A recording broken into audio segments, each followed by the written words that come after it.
Good afternoon, everyone, and welcome to Emerald's fifth Sustainability Accreditation WebEx. We have an exciting day today. We have a couple of really great topics and videos that we're going to show. We're going to be announcing the winner of the cruise to on Virgin Voyages. We have a special guest from Virgin Voyages that we're going to be introducing towards the end of the presentation, and I think it'll be very exciting. So thank you for attending, and we could go ahead and get started.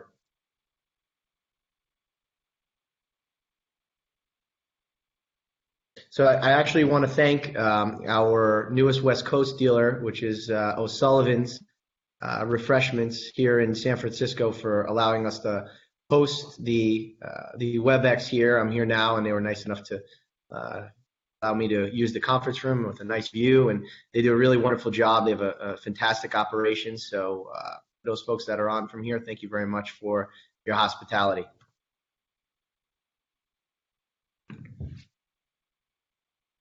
So today we're going to focus more on, and we talked a lot in the first few WebExes about kind of the dire situation that we were in and why we're in the situation and what caused us as a society to be in this situation.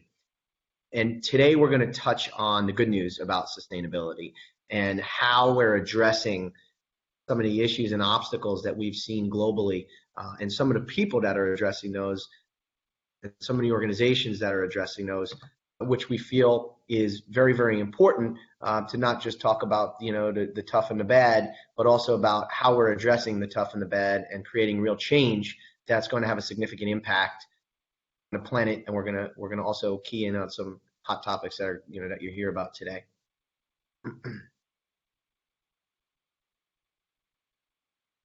So I think it's really important for everybody to understand, like, where did this whole sustainability movement start and why did it start? And believe it or not, it checks back to the 1920s, when the Public Health Service first started looking into air pollution, which then turned into, in the 1930s, the first time to coin the term, the greenhouse effect, meaning that GHGs, or greenhouse gas emissions, that were being released into the atmosphere, and of course this is post-industrial revolution, that those were in fact releasing carbon and methane that was absorbing more heat from the sun, and in fact causing a warming effect, which is indeed happening.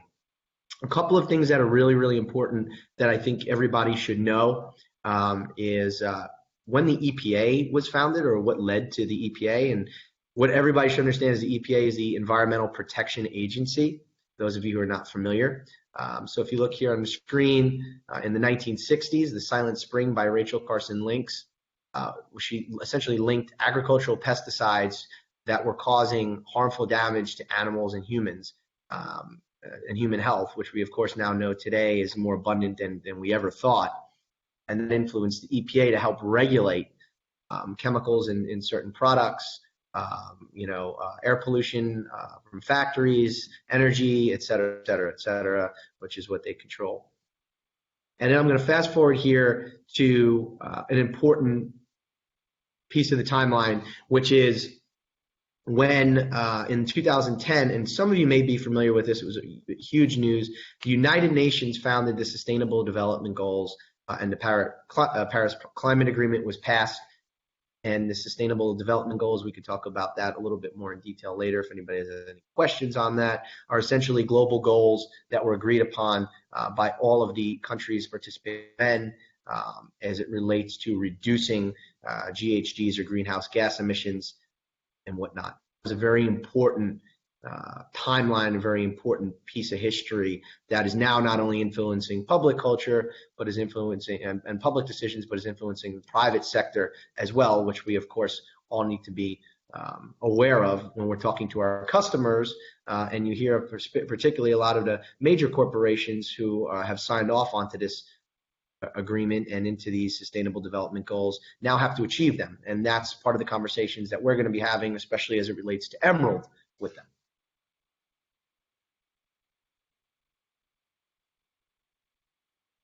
So there are a couple of new states that recently, just in the last 4 weeks, passed new sustainability laws. That's Delaware, Oregon, and Vermont. Vermont is actually banning single-use plastics from straws to retail bags, effective in the summer of next year, which is great. So you have another state now that's taking action on banning not only bags but also disposables as they relate to one-time use or single-use plastic products.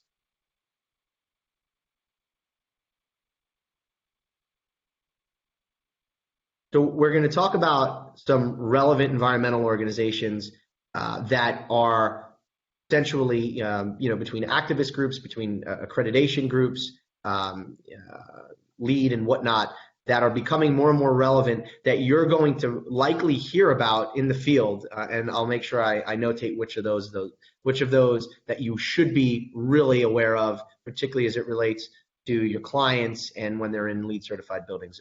So let's move to that slide. So we'll talk about some unique organizations first, and we're going to see a really cool video after this slide. I'm going to start with the one at the bottom, which is 4Ocean, and similar to, believe it or not, what a lot of the fashion companies are doing, like Adidas and whatnot.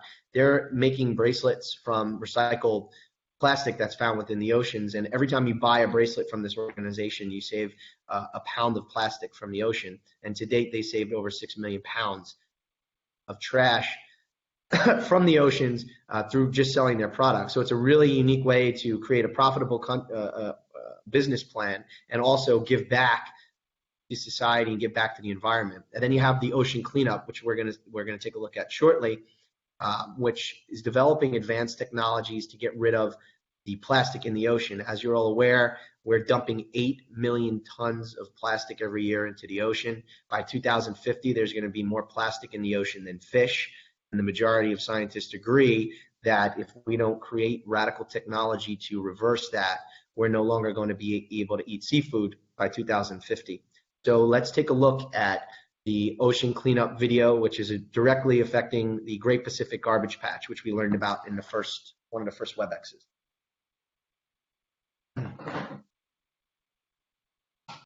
A first-of-its-kind effort to clean up a massive amount of garbage floating in the Pacific Ocean is officially underway. A 2,000-foot-long boom began its journey out to sea over the weekend. It will work to clean up a huge area of trash floating between California and Hawaii, known as the Great Pacific Garbage Patch. An estimated 80,000 tons of litter is floating in the area. Carter Evans spoke with the young inventor behind the ambitious cleanup plan. When the Ocean Cleanup Project set sail from the coast of San Francisco on Saturday, Boyan Slat was there to witness its maiden voyage. After all, it was an idea the Dutch entrepreneur came up with when he was just 16 years old. I was scuba diving in Greece. I saw more plastic bags than fish, and I thought, why can't we just clean this up? Years of research and development resulted in this, a 2,000-foot-long waste collection system. The hope is that it can gather much of the 1.8 trillion pieces of plastic floating in an area known as the Great Pacific Garbage Patch. Why not just take a big ship out there and scoop all this stuff up? So this area is twice the size of Texas. If you were to skim that with boats and nets, it would take around 79,000 years. Ahead of the launch, Slat took us out on the water to show us how the device was inspired by trash-covered beaches. Coastlines are very effective ways of catching plastic, but the thing is that in those vast ocean garbage patches, there's simply no coastlines to catch any plastic. So you built one? So we built our own artificial coastline. The collection system floats freely with ocean currents and forms a U-shape to corral the litter. A skirt about 10 feet deep will catch the plastic like a giant trash bag, and a ship will then collect it for recycling into products like these sunglasses. The system will be tested in the next 2 weeks, and if all goes well, the device is expected to arrive at the garbage patch by mid-October. These blue frames are the stabilizers to prevent it from rolling over. The system is fitted with solar-powered lights and anti-collision systems to keep any ships from running into it. Ocean experts are hopeful about the project, but quick to point out that plastic is constantly pouring into the world's oceans. Well, I think it's very much an idea worth testing. But if we clean that up and don't stop the plastics at the source, we have an even bigger problem. By 2020, SLAT hopes to deploy 60 of these systems with the goal of removing half of the Garbage Patch's plastic within 5 years. But for now, he's focused on the system's first haul. To finally see it go out is super exciting, but it's also quite nerve-wracking. We still have to prove the technology. The moment I'm truly looking forward to is to see that first plastic coming back. For CBS This Morning, Carter Evans, Alameda, California.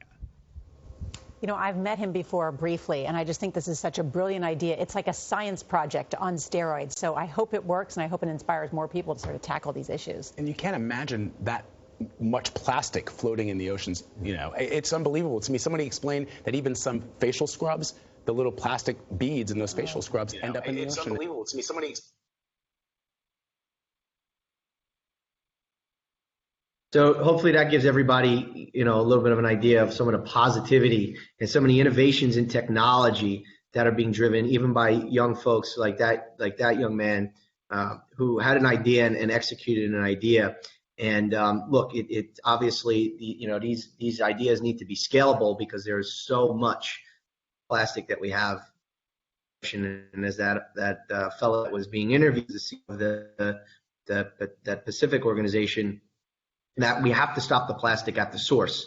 And of course, that's why we're all here, of course, and working together with Emerald as part of an ingredient in that solution to prevent plastic from being made in the first place. But we've got to do something about all of the stuff that's already in the ocean now and that has been disposed of improperly. And so these are great, inspiring stories that I think, can spin some positivity on some of the challenges and detrimental issues that we've seen. These are solutions that are going to solve them.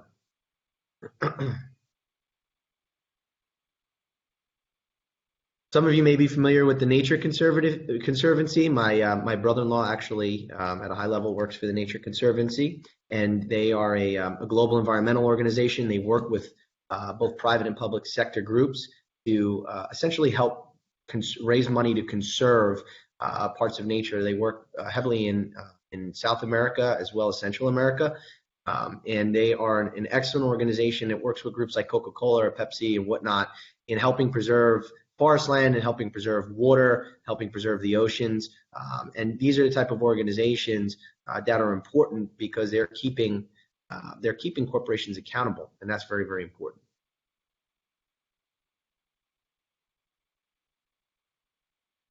So we're going to go into some really important environmental certifications that I'm sure all of you have at least heard of one of these.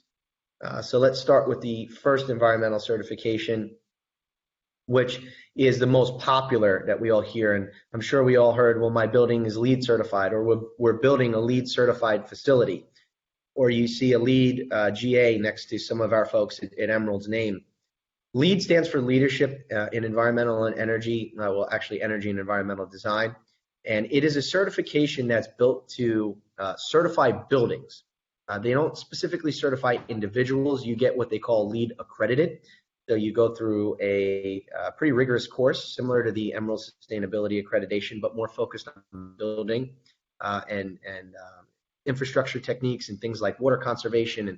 And they have different categories where you're graded on how well your building operates.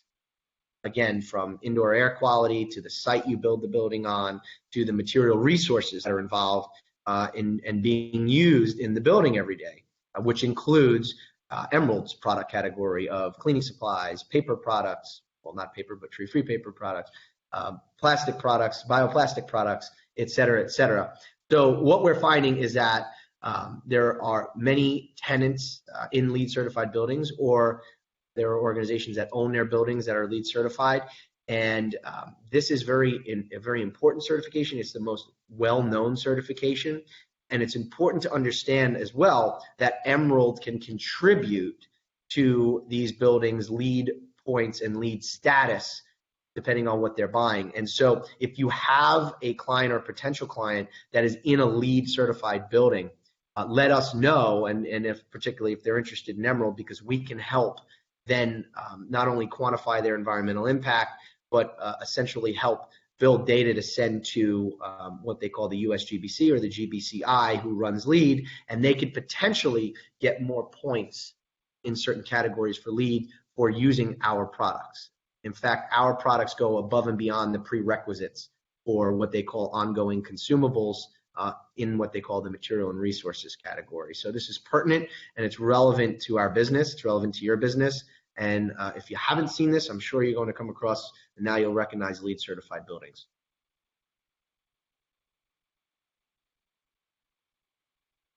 So True is so there's a big movement going on, right? We talked a lot about it with zero waste and full circle or full circle solutions. And we also hear the term life cycle analyses. So True is an organization that works essentially with end users and buildings to help them get to zero waste.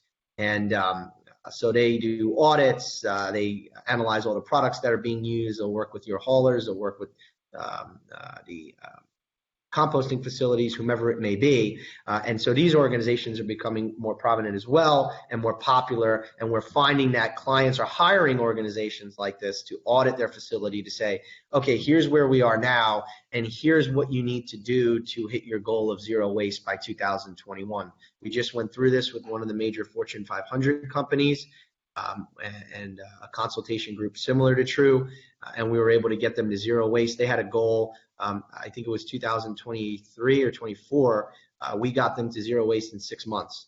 So these are, the Eco Squad is almost like an arm of consultancy that can help with these type of solutions. So when your clients say we have zero waste initiatives by a certain year, that's a great way to engage our folks and our experts and get them involved in the conversation so we can help them facilitate that on a consultative basis, and of course using Emerald's products as well, which is good for all of us.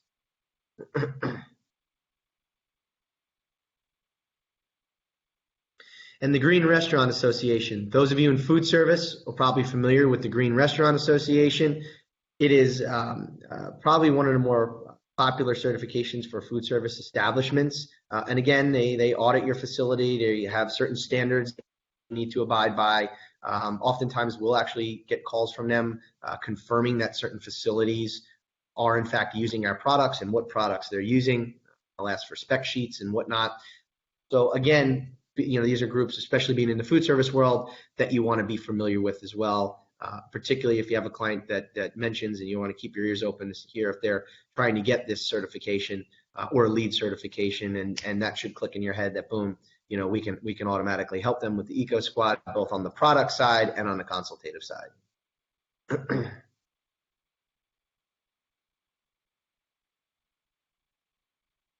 So the last topic we're going to kind of mention here is we're going to go over some of the influencers in the world and the celebrities that are making strides and influencing both the public and private sector to help amplify this movement.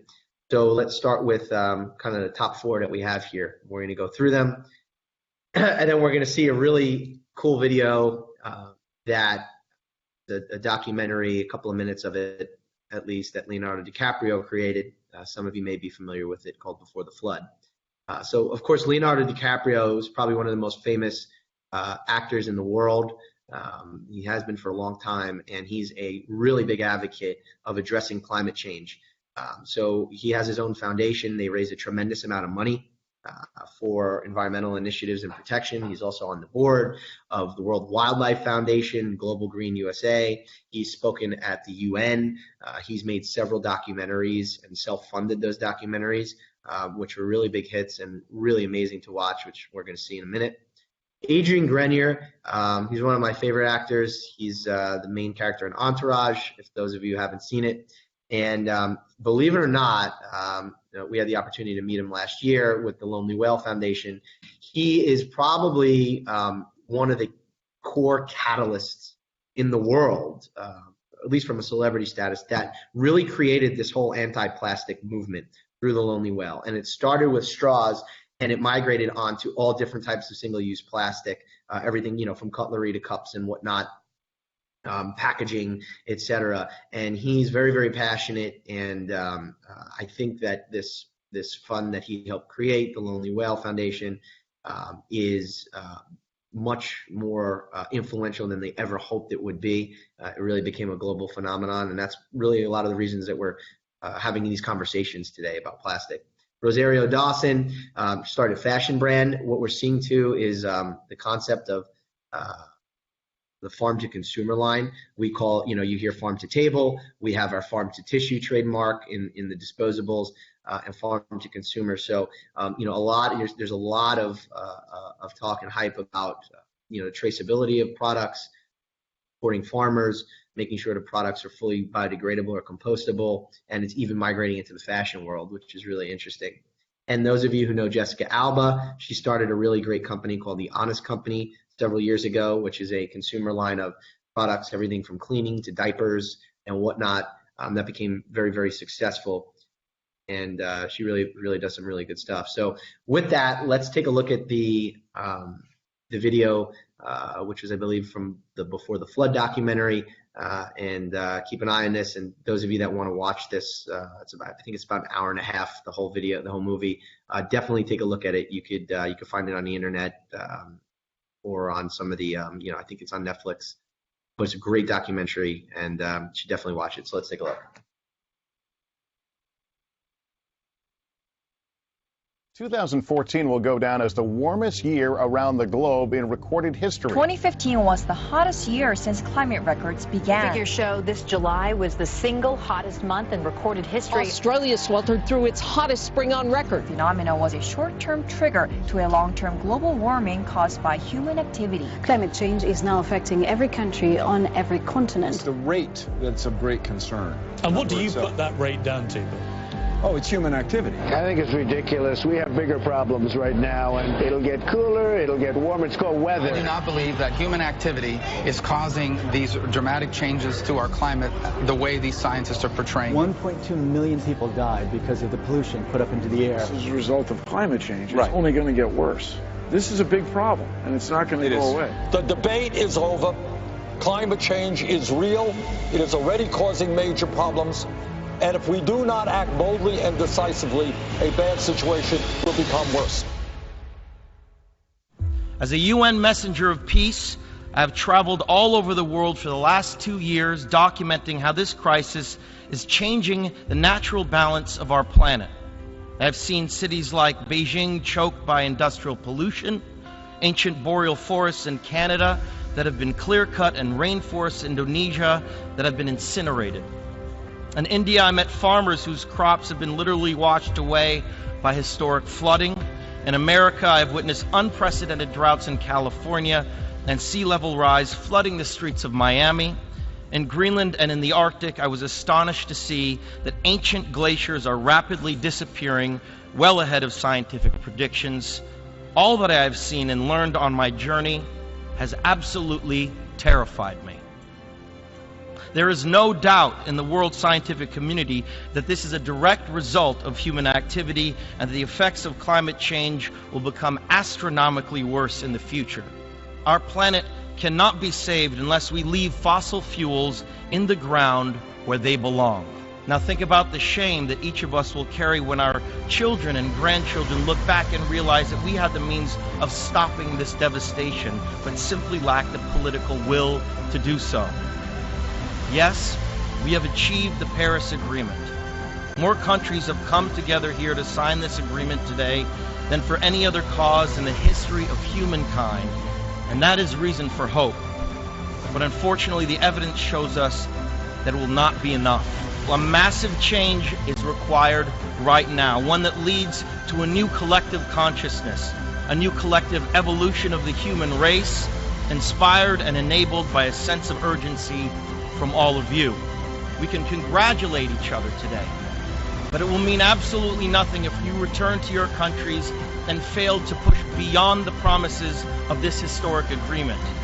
Now is the time for bold, unprecedented action.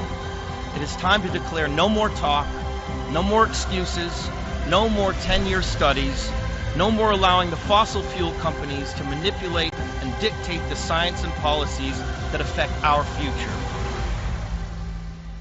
The world is now watching, You will either be lauded by future generations or vilified by them. You are the last best hope of Earth. We ask you to protect it, or we and all living things we cherish are history.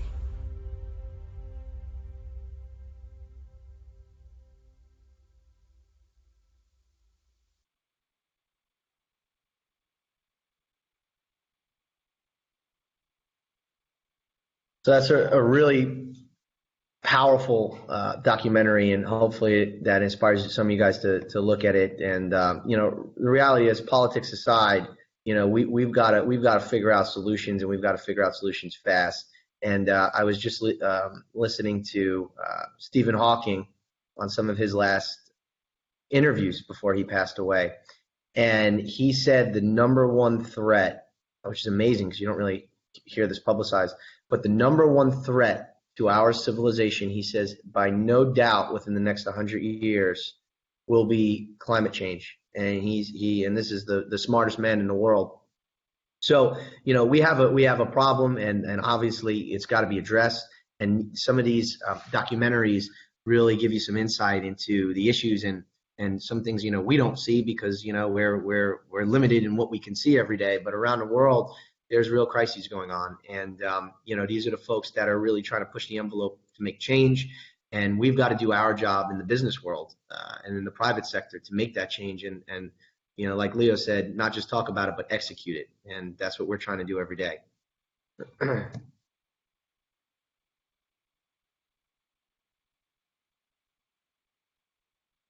So the last couple of topics we're just going to look so everybody can see from a business perspective. Here's where the sustainable product sales were in the U.S. in 2014. They're at 107.3 billion, and over 2018, 128.5 billion. 2019, they're projecting for 135 billion. So within the last 5 years, you got a 30% increase in sustainable product sales, and they expect that to continue to linearly increase.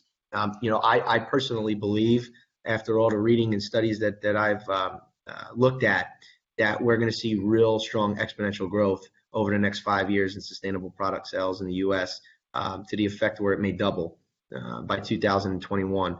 So, this is, look, we all know we're hearing more demand for these types of products and solutions. I'm out here in the Bay Area now and spending a lot of time in LA over the last couple of days, and I'll be here next week as well. And I have to tell you, there's a tremendous movement, but not just out here, but we're finding in different parts of the country as well, in cities like Chicago, Nashville, Austin, major trends and demand to more sustainable products and solutions. And so it's our job to be that vehicle to market to actually help these organizations make these changes and make them in an easy way. Let's take a look at who we should be targeting and who we see in industries that are continuing to join the movement. First, we'll just look at a quick updated, this is from Forbes, some updated statistics. Forbes just did a study of folks in the U.S. 77% of the people responding to the study want to learn how to live more sustainably. Over 83% already recycle. We all know, though, that just because we're recycling doesn't mean that the products are actually getting recycled. 57.5% use reusable bags now. I'm sure part of that is because of the laws that have changed. And just over 45% are avoiding single-use plastics, which, again, we think is a movement that's going to continue to change. And as the millennials and Gen Z become more prevalent in the marketplace, these statistics are only going to go up. They're not going to go backwards, which is more of a reason why we have to be talking about this in front of our customers every day. And who are we supposed to be talking to, and who are we seeing that we should be targeting? So here's a little cheat sheet of industries that we've seen and are having tremendous success with that you should be focusing on in your particular regions, or if you're in national accounts or major enterprise accounts. We're seeing, of course, cruise lines, and we have Taylor from Virgin who's going to talk a little bit about Virgin Cruise Lines and what they're looking to do to change the world, and how their partnership with us is going to be an ingredient in doing that. Hospitality, major hotel groups, major theme parks, which I kind of tie in, with both in one. We are just launching one of the largest resorts, actually the largest resort in the Bahamas. You all could probably figure out who that is. They're making a major shift to dismiss plastic as well as integrate our bioplastic and tree-free products. Healthcare institutions, another group, another segment that is changing. Why? Because consumers are smarter. They're realizing that what kind of food are you feeding me at the hospital, or do I have access to healthier snacks, or why am I drinking out of a foam cup when we know there's carcinogenics in it? So that's another industry that you all should be definitely paying attention to, focusing on where there's major opportunity. Financial institutions, another huge one. They're really leading the way. I have to tell you, from my personal view and experience in this whole plastic movement, they've done a fabulous job. We've just rolled out some major ones across the country, some of the largest ones in the world. And tech firms who, one of the reasons I'm out here in San Francisco, are doing a really wonderful job with the technology firms. Tremendous growth with these folks, and they're not only looking at sustainability as a way to, of course, be a good citizen and reporting to their shareholders. They're also using it as a recruiting tool, which is really important. Young people want to know, and talented people want to know, what are you guys doing from a corporate sustainability perspective to help to make this company more appealing to me? And then, of course, universities. We just rolled out a really nice university this week in the Northeast, which we posted on our social media. Great response from students. They love it, and again, it's about educating them. The faculty, the parents, it's all about, these, and again, it's amazing. You see these young people that are in the whether they're in the school system or in the workplace, they're all so in tune and so into this because they've been educated on it over the last 10 to 15 years. And that's what we're also seeing is trends where younger people are, unlike, when I was in grade school, we didn't learn about sustainability, but today you see that they're incorporating sustainability in, with 5 and 6 and 7-year-olds, teaching them about energy, teaching them about plastic, and this is all starting to snowball. And that's why this movement is going to continue to grow.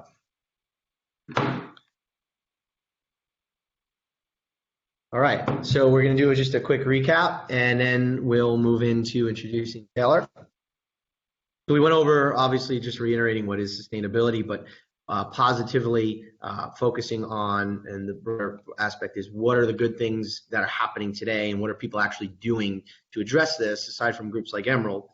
So we went over the timeline of when sustainability started. Just a note for those of you also, obviously everyone's taking the quiz. Those of you that are going to take that quiz, make sure you understand the SDGs, the Sustainable Development Goals. Make sure you understand, when what spurred the EPA to be started in the 1960s. Those kind of things are important. Just understanding the background of this, and if you really look at it, this whole movement is really only recognized 50 years ago or 60 years ago. So it's still relatively new. New laws. We learned about Delaware. We learned about Vermont. Vermont's banning all single-use or most single-use plastic as well as the bags. Saving our oceans. So we talked about the new technology that's out there that's collecting all of that plastic from the Great Pacific Garbage Patch, which is, they're hoping this, I was doing a little reading about that. They're hoping to continue to scale that up so they can really make a significant a positive effect on it. And then we learned about organizations like the Nature Conservancy, LEED, TRUE, GRA. These are the latter three are certification bodies. You're going to hear about those in the marketplace. Make sure you're at least aware of what they are and what they mean. LEED stands for Leadership in Energy and Environmental Design. GRA is the Green Restaurant Association. Celebrities going green. We talked about Leo. I talked about Jessica Alba, Adrian Grenier, and some of the things that they're doing and creating awareness and real action, which is part of our job as citizens in the private sector, is to actually go out there and create action and create change. And of course, we know that the consumer demand for sustainability continues to grow. We went over the segments and sectors where we think is pertinent for you all to focus on. And I think you should really follow our research on that because, it's worked very, very well for us. And we want to be, you want to be strategic when you're out there and you want to know your audience. And, those categories of groups are really the ones that are making strong commitments to sustainability and will be great customers for Emerald and great customers for your other sustainable product portfolios that you guys offer.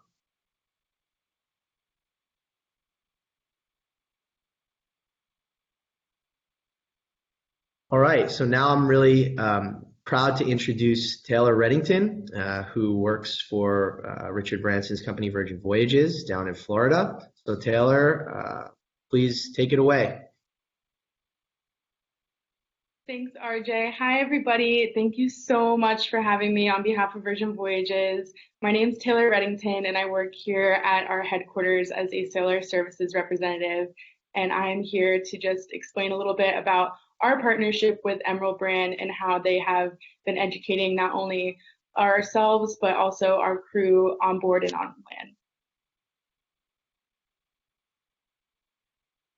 So as I mentioned, Emerald Brand has been a really big key part in educating not only our crew, but also empowering us.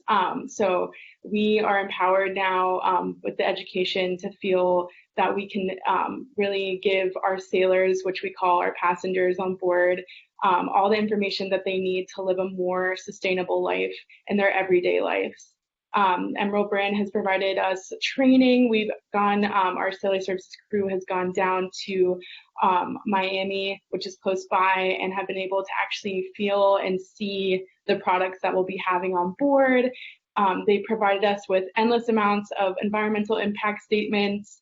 You know, being a cruise line, we do get a lot of questions about what we're going to do to make a change, and they've been awesome with that, as well as communication support, again, for us to be able to fully communicate everything to our sailors.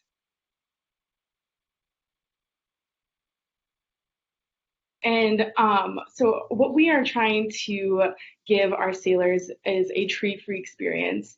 And Emerald Brand has been amazing in helping us deliver that experience through our disposable paper products. And I know you all are pros with what products that Emerald Brand has to offer, but what we will have on board as far as tree-free products will be our bath tissues, our facial tissues, hot cups, paper towels, and napkins. And together, we and Emerald Brand as Virgin Voyages can save the planet one product at a time.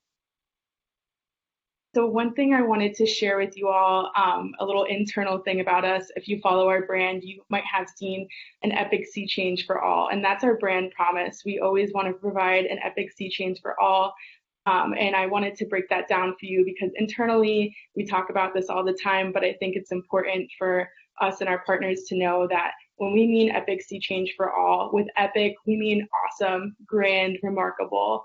And our sea change is a major transformation, and that's for all, meaning both our people and our planet.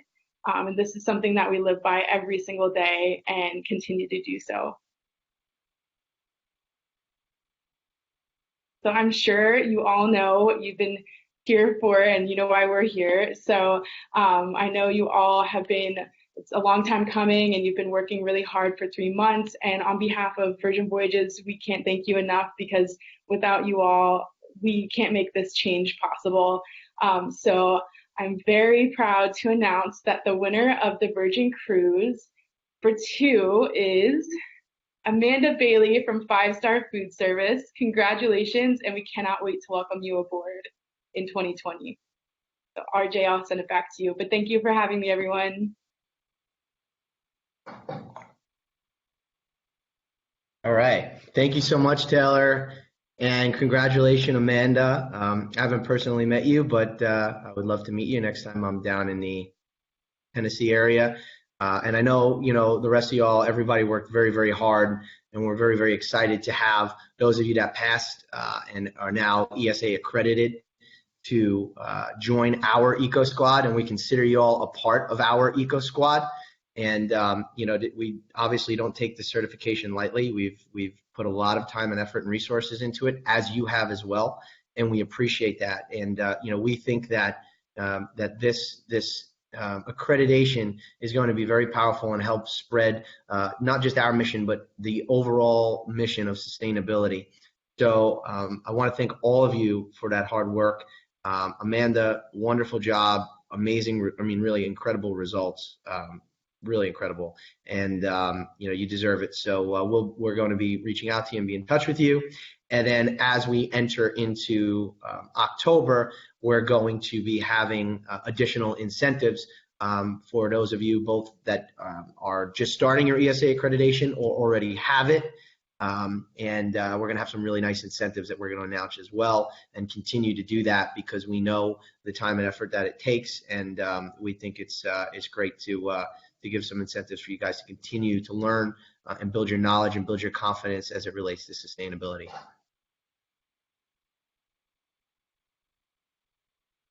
So just a reminder, guys, you can put your ESA accreditation now on your business cards, on your LinkedIn as well. You also have your certification badge, which is on your dashboard as soon as you log into the ESA. I know we have a bunch of new members starting. Some of you started today. And if you started today, just to remind you that you need to take the first three, you need to watch the first 3 WebExes on your ESA dashboard and make sure that you go through them. Take the quizzes, and then once you do that, obviously, you can continue to join us each month as we continue this accreditation. We're going to come out with a more formal, longer-term schedule, so everybody is more aware of when we're going to be doing it. And another reminder is that the exam is every month. You have the capability to take the exam. So if you did not pass the exam, or if you didn't take the exam, you have an opportunity to take the exam this month. It's tomorrow at 4 p.m. Eastern, 1 p.m. Pacific time. So you may want to take note on that. And then once you, again, pass that test, as long as you did the first 3 quizzes, you'll be able to earn accreditation badge. If you have any questions on that, you can contact our EcoSquad team or our ESA team at the email, the contact email, and they can help you out with if you're just curious about where you should put it or how you should put down the accreditation. We'd be happy to help you with that. So let's move on now to I believe we have a couple of minutes for some Q&A.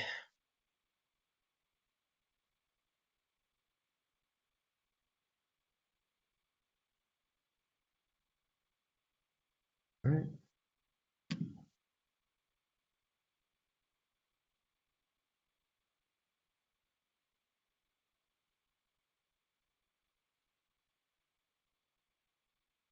Sorry, I'm just pulling up the questions here, guys.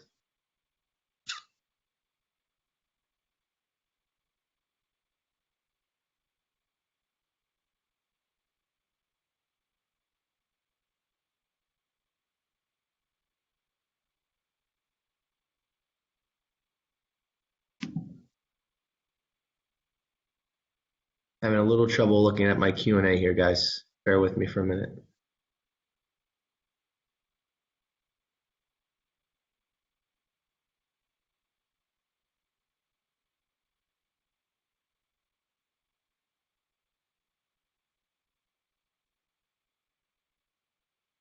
All right. So will there be other incentive opportunities for us in the future? Yeah. Okay. So I mentioned that there's going to be incentives for, additional incentives. Obviously, Amanda did a wonderful job and won the cruise for 2. But we're also going to have additional incentives. We're probably going to do a monthly incentive and then an overall longer-term incentive as well over the course of a quarter. LEED. So there's a question on LEED as well. What is the different levels of LEED?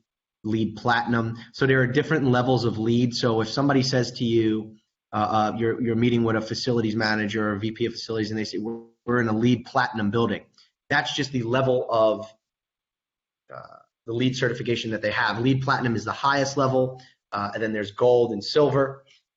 So depending on how many points they get, there's a point system. They can achieve a certain grid of certification. Obviously, LEED Platinum is the best. That means the building is the most sustainable to a degree that it can be according to LEED standards.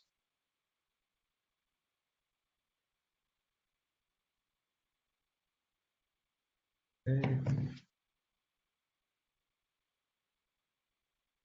Where can you find the documentary? You can find Leo's documentary. I actually watched it on YouTube. So if you have a YouTube account, you can go on there and you can watch it. I think, again, it's about like an hour and a half long, called Before the Flood. Before the Flood.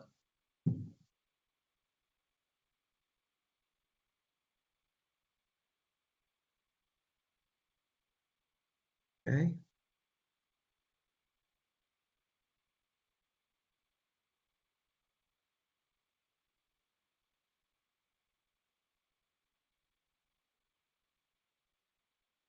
All right. All right, guys, I think that's it, unless anybody has some last minute questions.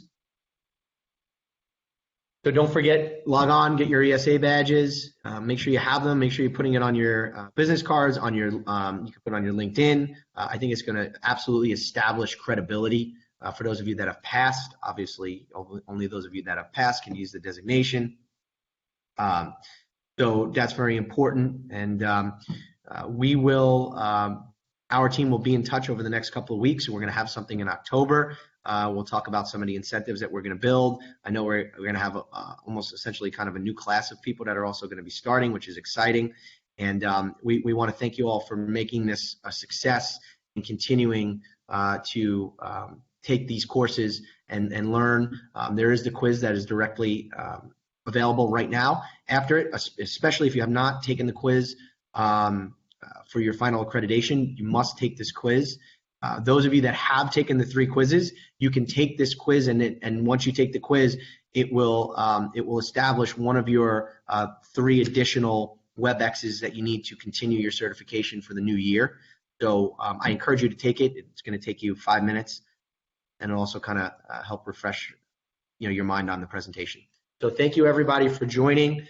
Thanks again to the O'Sullivan's folks that have allowed us to use their wonderful facility. And have a wonderful rest of the week and a wonderful weekend.